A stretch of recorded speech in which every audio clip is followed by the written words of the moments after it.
कल हमने देखा था कार्बोरेटर खोल के साफ करके फुल प्रैक्टिकल करके और उस स्कूटी को स्टार्ट भी करके देख लिया।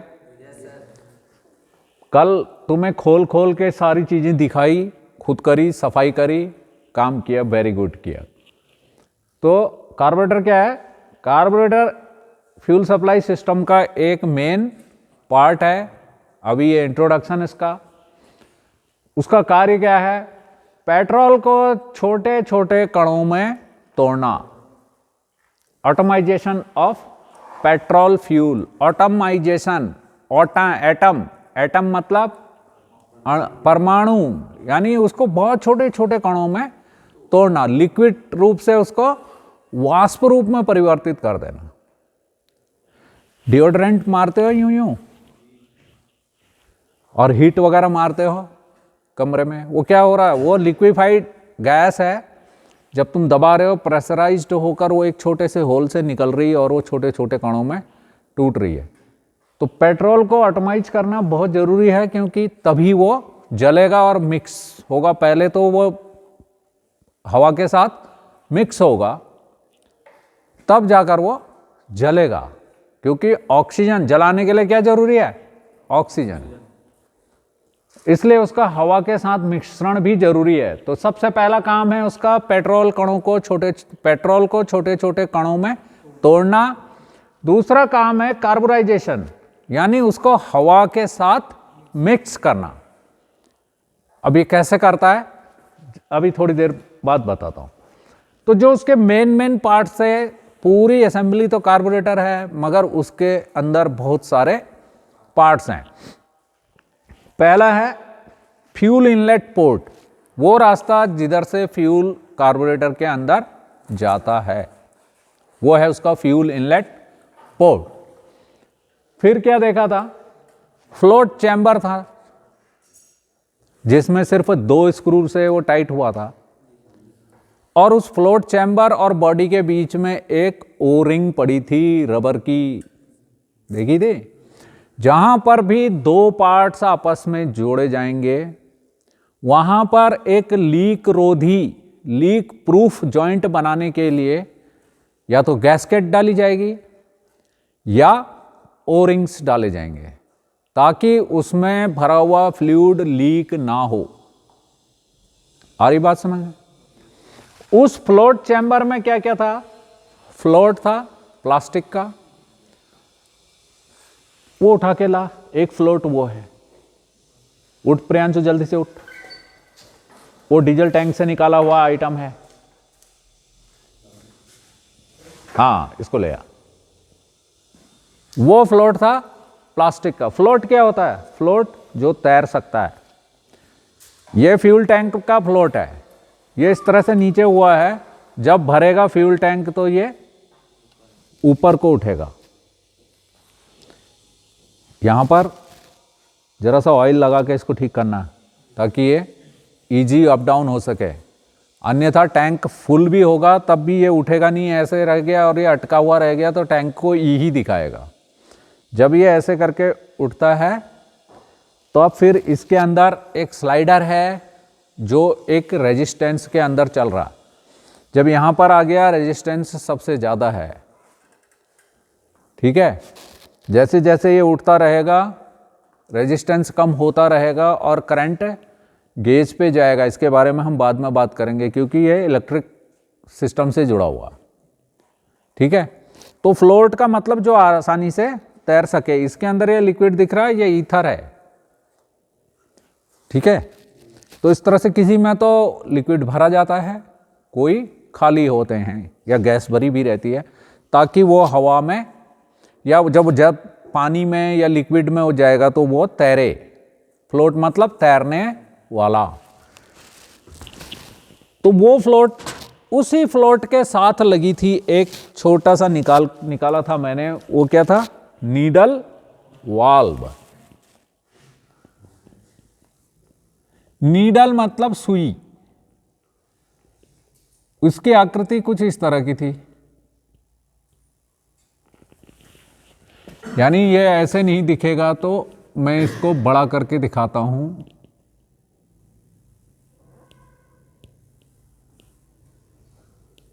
थी ऐसी?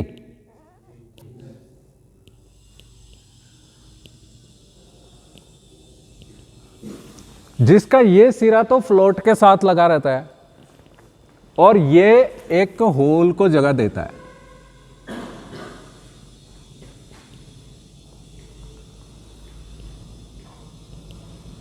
ये है वो इनलेट पोर्ट जिस रास्ते से पेट्रोल अंदर आ रहा है। अब जब ये नीचे है तो ये रास्ता खुला हुआ है और पेट्रोल आया, ये भरा, तो ये फ्लोट ऊपर को उठता है। ऊपर उठ के इस जगह पर इसको बैठा देता है ये। अब ये रास्ता बंद कर दिया इसने, तब इसको कहते हैं नीडल वाल्व। वाल्व क्या है? Valves are like a gate. Valve क्या होते हैं? वाल्व एक गेट के समान है जो कि किसी भी एयर फ्यूल मिक्सचर को भी आने दे सकते हैं या रास्ता बंद कर सकते हैं, फ्यूल का रास्ता बंद कर सकते हैं, हवा का रास्ता बंद कर सकते हैं, खोल सकते हैं। दरवाजा खुलता भी है और बंद भी होता है। समझ में आ रही बात? कोई दरवाजा एक ही तरफ को खुलता है, कोई दरवाजा अंदर को भी खुलता है और बाहर को भी खुलता है। तो जो एक ही तरफ को खुलता है वो वन वे वाल्व हो गया, जो दोनों तरफ को खुलता है वो टू वे वाल्व हो गया। समझ में आ रही? आसानी से सिखाने की कोशिश कर रहा हूं। तो नीडल वाल्व का काम है, जैसे ही फ्लोट चैम्बर बंद भर जाता है तो फ्लोट ऊपर उठकर वो उस रास्ते को बंद कर देता है और पेट्रोल इसमें नहीं आ सकता। ठीक है? अगर ज्यादा आ जाएगा तो फिर फ्लडिंग होने लग जाएगी। अगर गाड़ी खड़ी करने के बाद भी पेट्रोल गिर रहा है तो उसका सीधा सीधा मतलब है कि नीडल वाल्व उसके सीट घिस चुकी है। ये नीडल वाल्व को बदलना पड़ेगा। ठीक है? नीडल वाल्व के बाद हमने नीडल वाल्व को भी बाहर निकाला था। कार्बोरेटर कई प्रकार के होते हैं क्योंकि ये सिंगल सिलेंडर इंजन का कार्बोरेटर था। तो सोलेक्स मिकोनी टाइप का कार्बोरेटर अलग किस्म का होता है जो मल्टी सिलेंडर इंजनों में यूज हो रहा है, मारुति की कारों में यूज हो रहा था। अब तो फ्यूल इंजेक्शन चल गया है, मगर ये मैं इसलिए पढ़ा रहा हूं क्योंकि स्कूटी मोटरसाइकिल में ये है सिंगल सिलेंडर इंजनों में।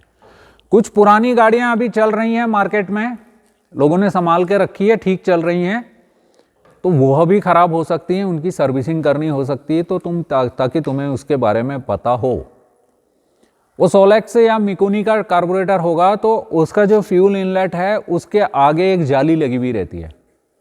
उस फ्यूल इनलेट को खोलना है और उस जाली को साफ करना है कंटिन्यूअस। जितनी बार उसका इंजन ऑयल चेंज होगा उतनी बार वो जाली साफ होगी, कार्बोरेटर खुल के पूरी तरह से सफाई करनी जरूरी है। क्यों जरूरी है?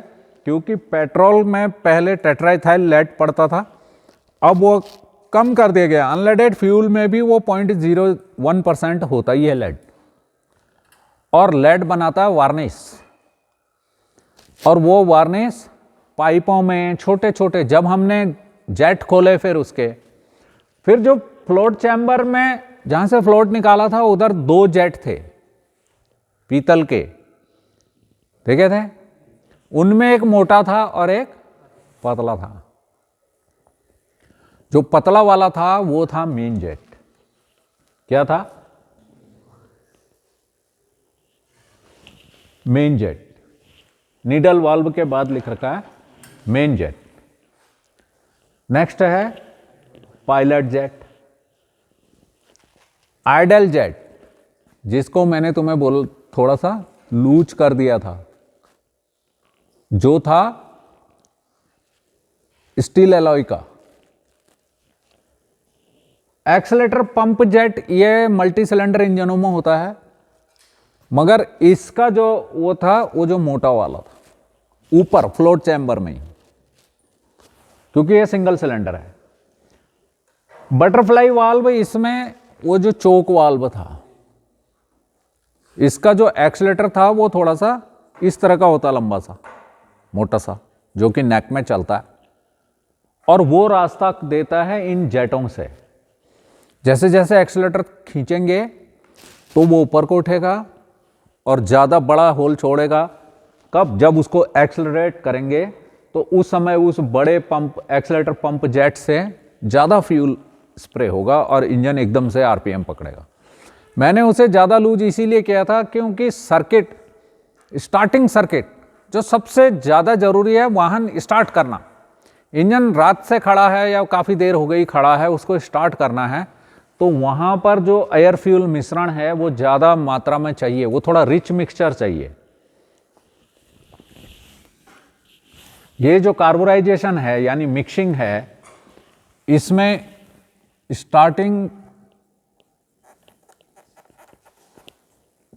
स्टार्टिंग के लिए चाहिए 10:1, यानी 10 भाग हवा और 1 भाग पेट्रोल का। आइडल सर्किट के लिए भी लगभग इतना ही चाहिए। और जब हम एक्सेलरेट करते हैं, क्रूजिंग करते हैं, तो उस समय के लिए फिर 12:1। और जब चल रही है, वहाँ इंजन चल रहा है, हाईवे के ऊपर टॉप गियर लगा हुआ है, तो वहाँ पर लगभग 14:1। परंतु इन सब में क्या है, पेट्रोल की मात्रा ज़्यादा है, हवा की मात्रा कम है। आजकल का जो नियम है, जो पर्यावरण मानक हैं, क्योंकि ये जब भी पेट्रोल जलता है, पेट्रोल बनता कैसे है, पेट्रोल क्रूड से बनता है, पेट्रोल डीजल, इसमें बहुत सारी चीज़ें मिली हुई रहती हैं। और जब भी ज्वलन होता है, जब भी आग जलाते हो तो क्या निकलता है, धुआं निकलता है। आग जलाने के बाद ईंधन होते क्या हैं, ईंधन वो पदार्थ होते हैं जो आसानी से जल सकते हैं और जलने के बाद हीट एंड लाइट प्रोड्यूस करते हैं, वो गर्मी और प्रकाश पैदा करते हैं, वो होते हैं ईंधन। तो जब भी ईंधन जलता है तो गर्मी भी मिलती है, प्रकाश भी मिलता है, परंतु धुआं भी मिलता है। और उस धुएं में क्या क्या होता है, कार्बन डाइऑक्साइड होती है, कार्बन मोनोऑक्साइड होती है, क्योंकि यह हाइड्रोकार्बन है। ये जो आइसोऑक्टेन यूज किया जा रहा है वो है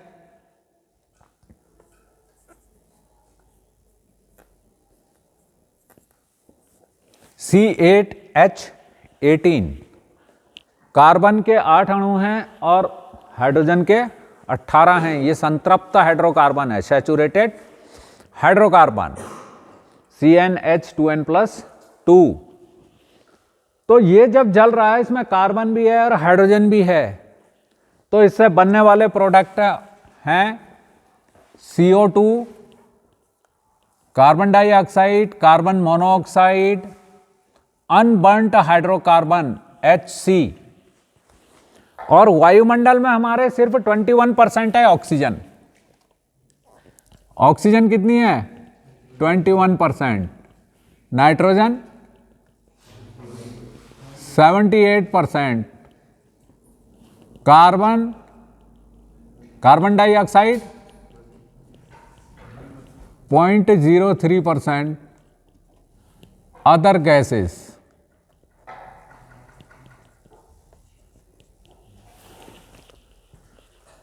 इतनी सारी चीजें इस हवा के साथ हैं, और इन सारे तत्वों के साथ ये मिक्स हो रहा है, फिर इसे हाई वोल्टेज के द्वारा जलाया जा रहा है।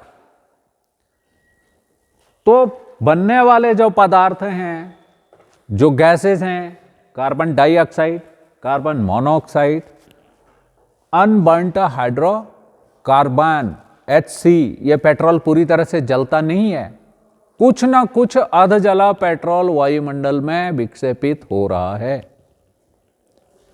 उसे कहते हैं अध जले हाइड्रोकार्बन, अनबर्न्ट हाइड्रोकार्बन या HC। अब ये नाइट्रोजन कहां जाएगी? नाइट्रोजन एक इनर्ट गैस है, अक्रिय गैस है, जो 1000 डिग्री सेंटीग्रेड तक अक्रिय रहती है, मगर जब तापमान 1000 से ज़्यादा हो जाता है तो ये ऑक्सीजन के साथ क्रिया करके नाइट्रस ऑक्साइड और नाइट्रिक ऑक्साइड, यानी इसको लिख देते हैं NOx। क्योंकि पेट्रोल इंजनों का जो कंबशन टेम्परेचर होता है वो लगभग 1375 डिग्री होता है।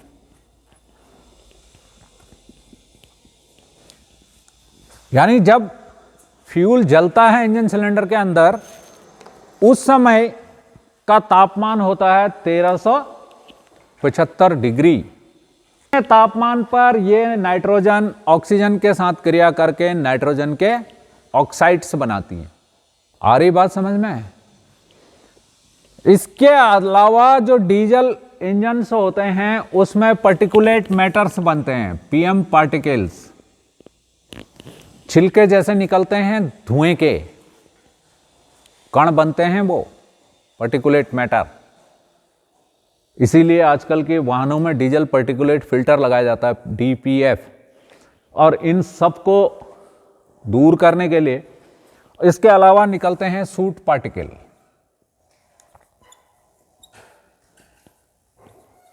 होते हैं। और इन अनबर्न्ड हाइड्रोकार्बन में सिर्फ पेट्रोल के टुकड़े ही नहीं है या डीजल के ही अधजले हाइड्रोकार्बन्स नहीं है, बल्कि जो लुब्रिकेंट यूज हो रहा है इंजन ऑयल, उसका भी थोड़ा बहुत पार्ट है।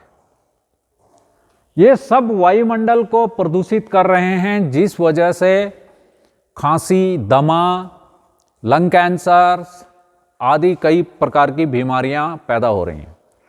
यही धुआं पेड़ पौधों, जीव जंतुओं के लिए हानिकारक है।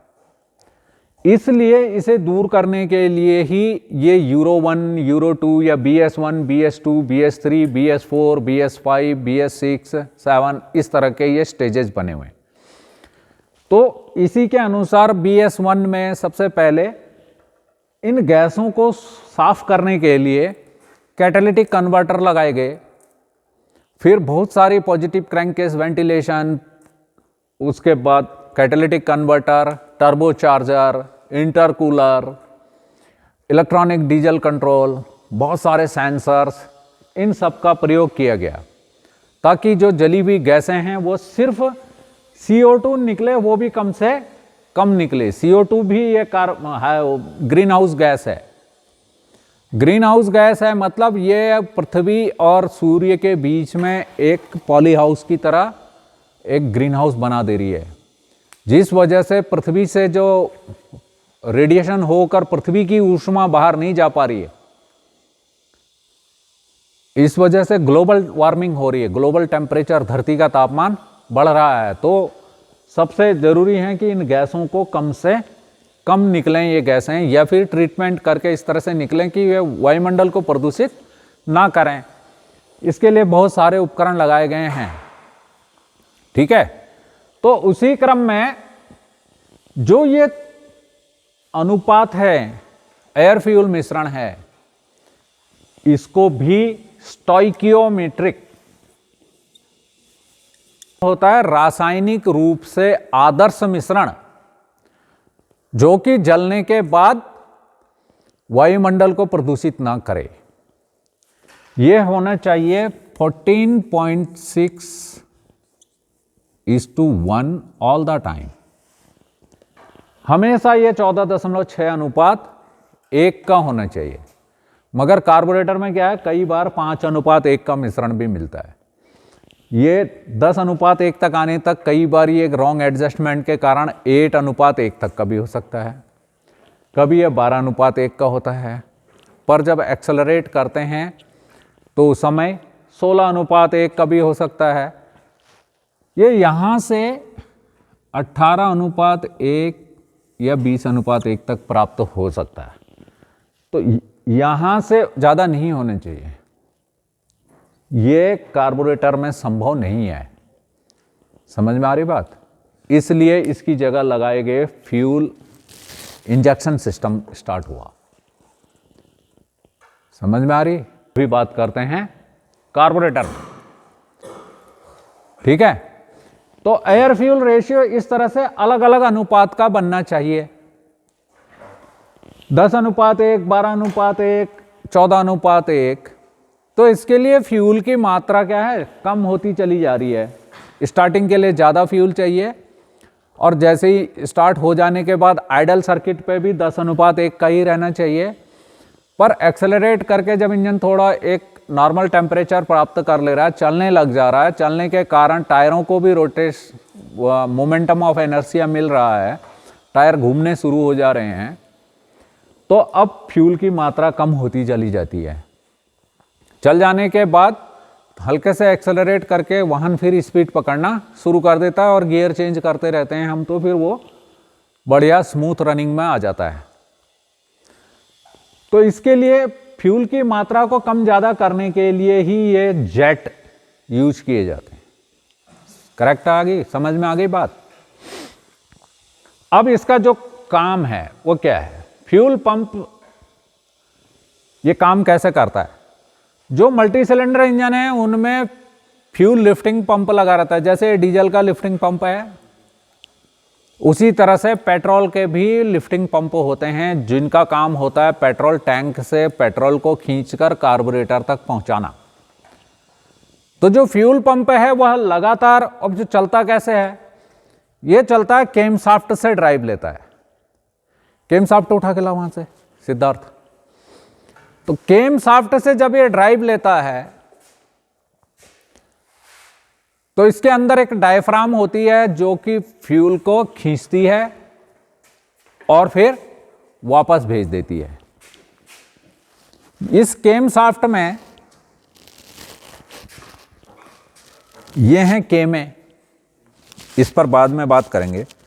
तो जो ये वाला हिस्सा है, यहां पर उसका एक रॉकर आर्म रहती है और वो जब ये चलती है तो इस रॉकर आर्म को दबाती है, जिससे डायफ्राम नीचे आता है। फिर ये भी उभरी हुई है, ये तुम्हें नापोगे इसको अभी, वो चीज़ क्या। तो ये उसको चलाती रहती, तो एक बार दबाती है एक बार छोड़ती है, जिस वजह से वो पंप काम करके पेट्रोल खींच के कार्बोरेटर में भर देता है। ठीक है। तो जब ये फ्यूल टैंक से खींचकर कार्बोरेटर के फ्लोट चैम्बर को भर रहा है तो वो कहलाता है इसका फ्लोट सर्किट। क्या कहलाता है? Float circuit. मैंने पहला ही लिखा है ये। जैसे ही फ्लोट का लेवल पूरा हो गया, फ्लोट ऊपर को उठा, उसने निडल वाल्व को बंद कर दिया। अब इसके अंदर पेट्रोल आना बंद हो गया। कई गाड़ियों में, जैसे कि मारुति में था, उसमें जो एक्सेस पेट्रोल आ गया तो वह एक दूसरे पाइप के रास्ते से वापस टैंक में चला जाता है। ठीक है। कईयों में यह पंप खाली एक्शन करता रहता मगर सक्शन नहीं करता, उसकी व्यवस्था उस पंप के अंदर ही होती है। ठीक है। तो फर्स्ट सर्किट है इसका फ्लोट सर्किट, जो क्या कर रहा है, फ्यूल पंप जब लगातार अंडर प्रेशर पेट्रोल को भेज रहा है, पेट्रोल का फ्लोट चैम्बर का लेवल पूरा हो गया, फ्लोट ऊपर को उठ गया, उसने निडल वाल्व को बंद कर दिया, अब पेट्रोल आना बंद हो गया। पर जिन गाड़ियों में पेट्रोल पंप नहीं है, फ्यूल लिफ्टिंग पंप नहीं है, उनमें क्या होता है, स्कूटी मोटरसाइकिल में टैंक ऊपर रहता है और कार्बोरेटर नीचे है। तो ग्रेविटी के रास्ते जो भी चीज़ ऊपर से छोड़ी जाएगी वो नीचे को आएगी। जैसे ही फ्यूल को खोला तो वो फ्यूल सीधे आके कार्बोरेटर के चैम्बर पे आ गया। चैम्बर में आया, फ्लोट सर्किट तक, फ्लोट का मतलब वो फ्लोट चैम्बर भर गया तो उसने निडल वाल्व ने बंद कर दिया, अब पेट्रोल इसमें आना बंद हो गया। ये फ्लोट सर्किट पूरा हो गया। तो पहला काम क्या है कि फ्यूल का लेवल इसने बराबर करके रख दिया। सेकेंड, जो फ्लोट चैम्बर है वो एक निर्धारित मात्रा में फ्यूल को रखता है अपने अंदर रिजर्व करके। अगर फ्यूल खोला भी नहीं है ग्रेविटी वालों में, तब भी उसके अंदर इतना फ्यूल है कि जैसे ही उसको स्टार्ट करेंगे तो वह स्टार्ट हो जाएगा। स्टार्ट होने के बाद जिनमें पंप लगे हुए हैं तो तब तक पंप चलने लगेगा, इंजन के स्टार्ट होते ही वो फ्यूल लगातार सप्लाई होने लगेगा। और जो ग्रेविटी वाले हैं उनको सीधे डायरेक्ट फ्यूल ऑन होते ही वहाँ से फ्यूल मिल जाएगा। कई बार इंजन स्टार्ट किया, चल दिए और फिर थोड़ा आगे जाके बंद हो गया, देखा कि पेट्रोल का तो कॉक ऑन ही नहीं किया था। जितना कार्बोरेटर में था उतने में 3-4 किलोमीटर गाड़ी चल जाती है। समझ में आई? फ्लोट चैम्बर जो होता है वो सिर्फ एक निर्धारित मात्रा में पेट्रोल को कंटेन करके रखता है, रिजर्व करके रखता है। When the air हाँ, अब ये जब हवा, अब होता क्या है सिंगल सिलेंडर इंजनों में, किसी भी इंजन में, इस पर अभी मैं बनाऊंगा, जब इसको पूरा मिटा देंगे तब चित्र वगैरह बनाने पड़ेंगे, ठीक है। जब कोई भी 4 सिलेंडर इंजन है या 4 स्ट्रोक इंजन है, उसमें कितने स्ट्रोक हो रहे हैं? 4 स्ट्रोक में कितने स्ट्रोक हो रहे हैं? और एक स्ट्रोक बराबर क्या होता है? एक स्ट्रोक, स्ट्रोक क्या है? जब पिस्टन टीडीसी से बीडीसी की तरफ आ रहा है या बीडीसी से टीडीसी की तरफ को जा रहा है, यानी पिस्टन का, यानी क्रैंक शाफ्ट का 180 डिग्री, क्रैंक रोटेशन 180 डिग्री बराबर 1 स्ट्रोक। चाहे पिस्टन बीडीसी से टीडीसी आए या टीडीसी से बीडीसी जाए। तो जब पहला स्ट्रोक है सक्शन स्ट्रोक, सक्शन स्ट्रोक में पिस्टन नीचे को आ रहा है तो वहां एक सक्शन पैदा हो रही है, चूषण शक्ति पैदा हो रही है, और ठीक उसी समय ये जो केम प्रोफाइल इस तरह से बनी हुई है, ये जब केम इस तरह से वाल्व को दबाती है या नीचे साइड में लगी है, तो ये इसने एक वाल्व लिफ्टर को उठाया और उसने वाल्व को खोला। वाल्व के खुलते ही हवा इसके अंदर भरनी शुरू हो जाती है, पर वो हवा भरने से पहले वह हवा फिल्टर के थ्रू आती है साफ होके, और उसके बाद वो जो कार्बोरेटर का एयर हॉर्न है, जहां जिस रास्ते पर तुमने पाइप लगाया होगा, हवा वाला पाइप लगाया होगा, वो हवा का पाइप के रास्ते से हवा इसके अंदर घुसी। अब वो रास्ता थोड़ा सा संकरा है, हवा आ रही है मोटे पाइप में और गुजर रही है संकरे रास्ते से, तो वहां पर एक स्ट्रीम बन रही है। उस स्ट्रीम के कारण वेलोसिटी, प्रेशर बढ़ रहा है तो वेलोसिटी ज़्यादा हो जा रही है, और साथ ही साइड में एक पार्शियल वैक्यूम क्रिएट हो रही है जिसके कारण मेन जेट के रास्ते से पेट्रोल का छिड़काव हो जा रहा है उस हवा के ऊपर। जो कार्बोरेटर का मेन जेट है उस रास्ते से पेट्रोल मिक्स हो जा रहा है उस हवा में, और वो एयर और फ्यूल का मिश्रण इंजन सिलेंडर के अंदर जा रहा। समझ में आ रही बात? इंजन सिलेंडर के अंदर गया, कब तक गया? जब तक कि पिस्टन बीडीसी तक नहीं पहुंच गया थियोरेटिकली, बट एक्चुअली वो 30 डिग्री आफ्टर बीडीसी तक उसके अंदर हवा और फ्यूल भर गया।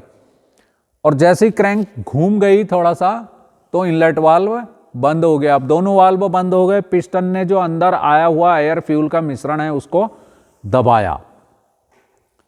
जब भी प्रेशर पड़ता है, यानी जब 7 किलो पास्कल का प्रेशर पड़ा पर स्क्वायर सेंटीमीटर, तो उसमें तापमान में 1.1 डिग्री की वृद्धि हो जाती है, और यहां तो उसको पूरा कंप्रेशन हो रहा है अभी, और दोनों वाल्व बंद हैं, तो ये जो अंदर आया हुआ एयर और फ्यूल का मिश्रण है ये गर्म हो जा रहा है।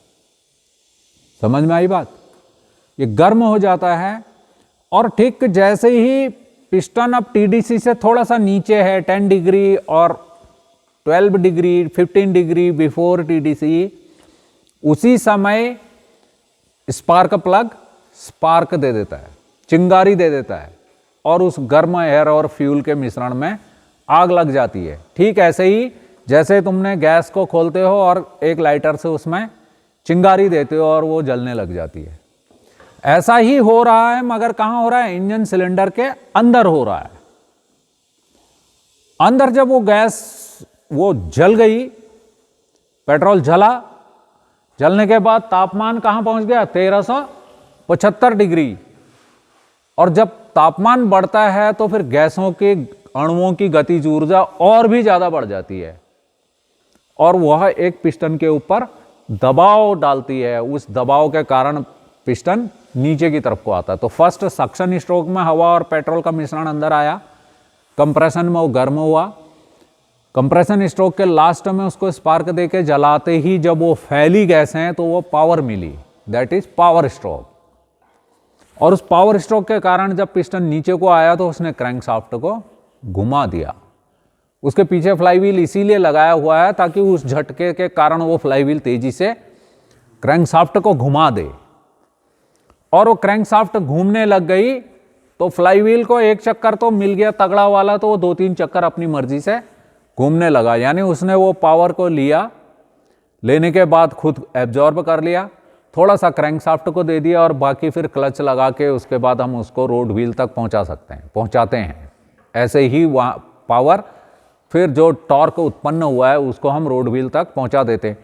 अब जब पावर मिल गई, गर्मी हो गई, इतना ज़्यादा गर्मी हो गई है और ये जली हुई गैसों को बाहर निकालना है, तो पिस्टन के बीडीसी पर आने से पहले ही एग्जॉस्ट वाल्व को खोल दिया जाता है ताकि जली हुई गैसें उस एग्जॉस्ट वाल्व के रास्ते से बाहर निकल जाएं। फिर पिस्टन जब फिर बीडीसी से टीडीसी की तरफ जाता है तो सारी गैसों को स्वीप आउट कर देता है, बाहर निकाल देता है, और वो एग्जॉस्ट वाल्व खुला है तो वो गैस एग्जॉस्ट वाल्व के रास्ते निकलकर पीछे टेल पाइप से वो फिर धुआं बाहर वायुमंडल में चला जाता है। इस तरह से कोई भी 4 स्ट्रोक इंजन काम करता है। तो ये क्या करता है, अंदर जाती हुई हवा के साथ मेन जेट के रास्ते से फ्यूल का स्प्रे कर देता है। अब वो लगातार हवा जा रही है, इंजन स्टार्ट हो गया, लगातार हवा जा रही है, एक्सेलरेट नहीं किया, एक्सेलेटर छोड़ा हुआ है, उस समय इंजन स्टार्ट है, वो कहलाता है आइडल सर्किट। यानी जब तक फ्यूल भरता रहता है फ्लोट में, वो फ्लोट सर्किट हो गया। उसके बाद स्टार्ट करने के लिए जब मेन जेट ने हवा के ऊपर ज़्यादा मात्रा में फ्यूल डाल दिया, वो हो गया स्टार्टिंग सर्किट। स्टार्ट होने के बाद छोड़ दिया, इंजन स्टार्ट है, that is called idle circuit. Idle करना, कुछ नहीं करना, खाली समय बर्बाद हो रहा है, खाली टहल रहे हैं। यहाँ क्या टहल रही है, पिस्टन टहल रहा है और क्रैंकशाफ्ट उसको टहला रही है ऊपर नीचे, तो आइडलिंग हो रही है, that is called idle circuit. पर जब एक्सेलरेट किया जा रहा है तो एक बड़े होल को खोला जा रहा है। समझ में आ रही बात, ज्यादा मात्रा में और पेट्रोल सप्लाई हो रहा है, तो वो है एक्सेलरेटर सर्किट। मगर यहां पर पंप लिखा है, ये मल्टी सिलेंडर के लिए लिखा है। अब क्या होता है, जब हम एक्सेलरेट करते हैं, एक्सेलरेट कर रहे हैं तो एक वायर लग गई है उसके साथ, वो वायर उस एक वाल्व को ऊपर नीचे कर रही है, खोल रही है, चाहे बटरफ्लाई वाल्व को खोल रही है, चाहे एक ये सिलेंड्रिकल वाल्व को ऊपर नीचे उठा रही है। तो जब हम एक्सेलरेट कर रहे हैं तो इस तार में कई दिनों के बाद, एक तो इसकी लंबाई है और उस वाल्व को खोलने में थोड़ा सा समय लग रहा है, फिर वो फ्यूल स्प्रे होने के बाद जलने में थोड़ा सा टाइम लगा रहा है। यानी इंजन एकदम से स्पीड नहीं पकड़ रहा, एकदम से वो पिकअप नहीं पकड़ रहा, उसके आरपीएम में वृद्धि नहीं हो रही एकदम से, थोड़ा सा टाइम लग रहा। That is called flat spot. क्या कहलाता है, फ्लैट स्पॉट, कि हम वाहन को एक्सेलरेट तो कर रहे हैं मगर इंजन का आरपीएम नहीं बढ़ रहा है, यह है फ्लैट स्पॉट। तो इसको दूर करने के लिए, क्योंकि ये इनर्शिया के कारण हो रहा है और ये ट्रांसमिशन में एक लंबा गैप हो जा रहा है, इसको दूर करने के लिए मल्टी सिलेंडर इंजनों में, चाहे वो सोलेक्स का कार्बोरेटर है, चाहे वह मिकुनी का कार्बोरेटर है, मिकुनी जापान की कंपनी है, सोलेक्स अमेरिकन कंपनी है। समझ में आ रही बात। तो उन्होंने अपने कार्बोरेटर में एक पंप लगाया जिसके आगे हमेशा पेट्रोल भरा हुआ है, पर जब हम एक्सेलरेट कर रहे हैं पैर से तो उस समय उस पंप के आगे, पंप का पिस्टन जो है वो पंप उस अपने आगे आए वाले पेट्रोल को तेजी से आगे भेज दे रहा है, वो फ्लैट स्पॉट को खत्म कर दे रहा है। अब हम जैसे ही एक्सेलरेट कर रहे हैं तो वहां से एक लिंकेज पंप को एक्सेलरेट कर, पंप को एक्चुएट कर रहा है और तेजी से वहां ज्यादा मात्रा में फ्यूल जा रहा, तो एकदम से इंजन पिकअप पकड़ रहा और तेजी से आगे को बढ़ रहा, इसलिए एक्सेलरेटर पंप लगाया जाता है, वो सिर्फ मल्टी सिलेंडर इंजनों में। ठीक है, तो ये कैसे काम करता है, अभी हम इसको, ये एक इंजन सिलेंडर है जिसके अंदर ये पिस्टन है, ये इनलेट वाल्व है, ये एग्जॉस्ट वाल्व है और ये स्पार्क प्लग है। इनलेट वाल्व जुड़ा हुआ है किससे, इनलेट मैनीफोल्ड से, और इनलेट मैनिफोल्ड में जो हवा और पेट्रोल का मिश्रण आ रहा है ये एयर क्लीनर है।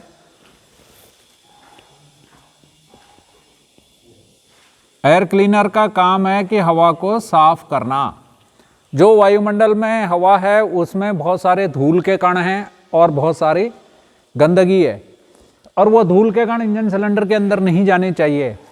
इसके लिए जरूरी है कि हवा का फिल्ट्रेशन हो, हवा साफ आए अंदर। तो जब हवा, यहाँ ये एयर क्लीनर है, ये कार्बोरेटर के साथ लगा हुआ है एयर हॉर्न में, या फिर एक पाइप ले जाकर कार्बोरेटर में लगा हुआ है जो कि एयर फिल्टर से आया हुआ है। और ये इसका नेक है, ये फ्लोट चैम्बर है जिसके अंदर फ्लोट है। ये इस जगह को कहते हैं वेंचुरी, एक संकरा स्थान।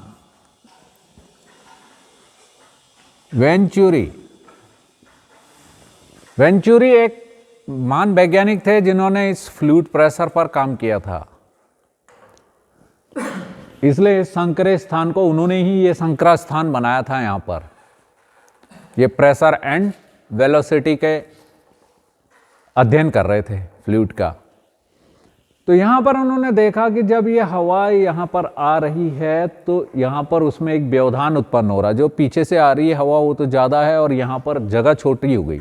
अब बहुत सारी भीड़ आई, गेट एक छोटा है, तो क्या हो जाता है वहां पर एक प्रेशर बिल्टअप हो जाता है। समझ में आ रही बात? पर जो पीछे से जो वेलोसिटी आ रही थी, एक काफी सारे लोग आ रहे थे, वो भी कम हो गए। Pressure increase then velocity decrease. यहां से फिर ये आगे को जा रहा है। ये है बटरफ्लाई वाल्व जो नेक पे लगा हुआ है।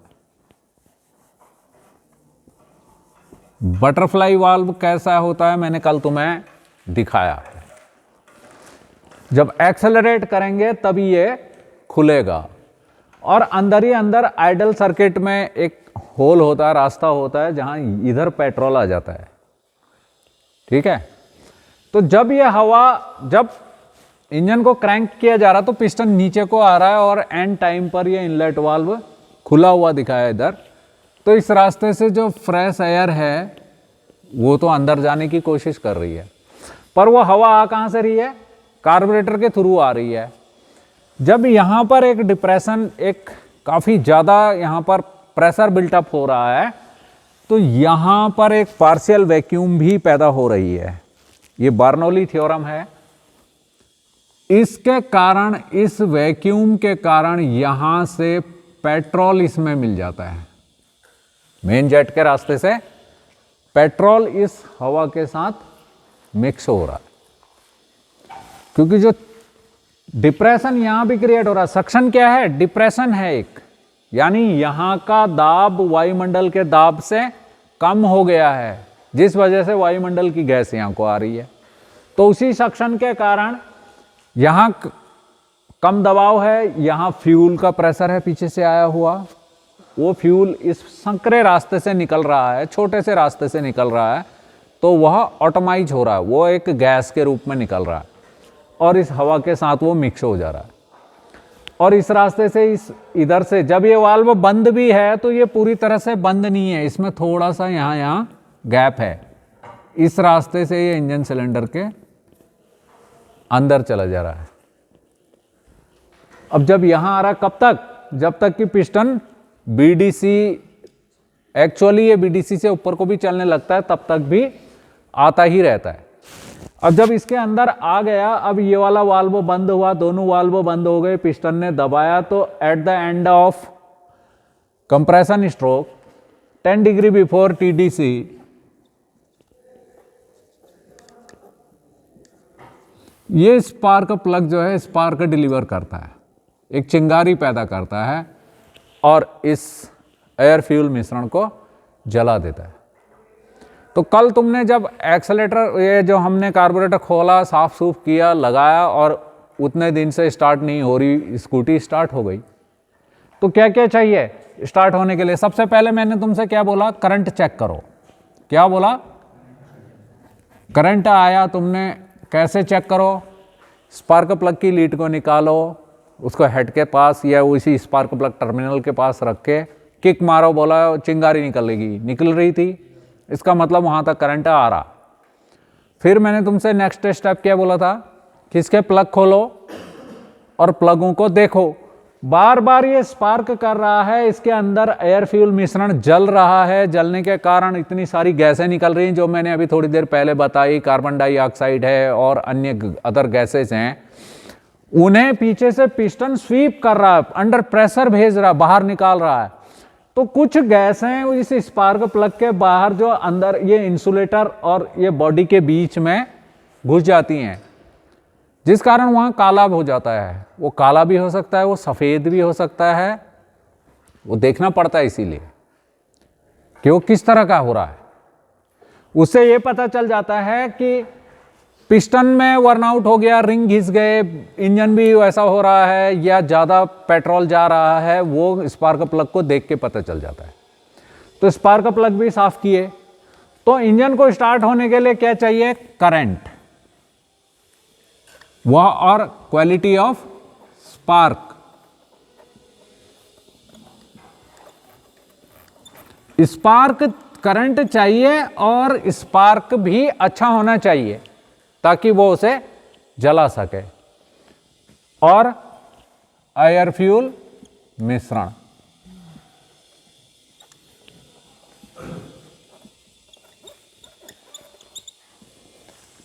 और जरूरी है इग्निशन टाइमिंग, कि वो करेक्ट टाइम पर स्पार्क डिलीवर हो। अगर वह स्पार्क पहले डिलीवर हो जा रहा है तो एयर फ्यूल मिश्रण वहां तक पहुंचा ही नहीं है, वो पहले मिल गया, इंजन स्टार्ट नहीं होगा। वह बाद में हो रहा है तो मिसफायर करेगा, पटाखे की आवाज देगा। समझ में आ रही? तो जो जरूरी चीज है करंट है जो आना चाहिए।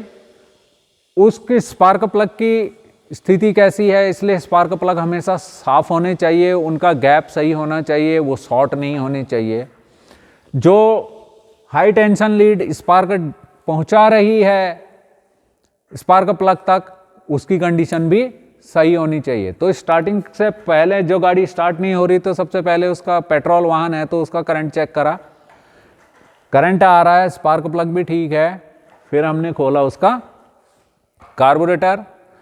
कार्बोरेटर में क्योंकि पेट्रोल एक हाइड्रोकार्बन है और वह बहुत सारे अपने बाई प्रोडक्ट बनाता है, जिस कारण से इसकी जो छोटी छोटी गैलरीज हैं, कल मैंने जब तुम्हें कार्बोरेटर दिखाया था तो उसमें बोला था ना, ये पेट्रोल के पैसेजेज हैं, अंदर ही अंदर बनाए हुए बहुत पतले पतले बहुत संकरे रास्ते हैं। उन रास्तों में वार्निश फंस सकती है, वो रास्ते बंद हो सकते हैं। इसलिए उसको थोड़ी देर पेट्रोल में डुबा के रखा और फिर पीछे से कंप्रेस्ड एयर उस पर मारी तो वो सारे होल खुल गए, साफ हो गए। सारे जेटों में बहुत ही पतले बहुत ही बारीक होल थे जो दिखाई नहीं दे रहे थे, काफ़ी गौर से देखने के बाद वो नज़र आ रहे थे और वह अलग अलग साइज के थे। ये चीज़ें तुमने देखी नहीं होंगी, उसमें देखी थी कि उनमें भी होल अलग अलग साइज के थे। तो वह सारे एयर फ्यूल मिश्रण को बनाते हैं और जो करेक्ट जब एयर फ्यूल मिश्रण अच्छा बनेगा तो करेक्ट टाइमिंग पर उसको स्पार्क डिलीवर हुआ तो वो स्टार्ट हो गई। समझ गए? तो कैसे वो स्प्रे कर रहा है? जब हवा अंदर को घुस रही है तो हवा की वेलोसिटी है, मगर उसको यहां पर थोड़ा सा बाधित करने से जो पार्शियल वैक्यूम पैदा हो रही है, पार्शियल वैक्यूम एक वैक्यूम ही है जो कि फ्लोट चैम्बर से खींच के ला रही है पेट्रोल को अपने साथ, और वो पेट्रोल मेन जेट के रास्ते से फिर सीधे उस हवा में स्प्रे हो जा रहा है। कैसे हो रहा है? जैसे तुम टीओ डालते हो या फिर हीट वगैरह यूज करते हो या फिर वो कीटनाशक प्रयोग करते हो, उसी तरह से ये एयर स्ट्रीम के ऊपर पेट्रोल का छिड़काव होता है और इंजन आसानी से स्टार्ट हो जाता है। So it's enough for the day. Have a great day.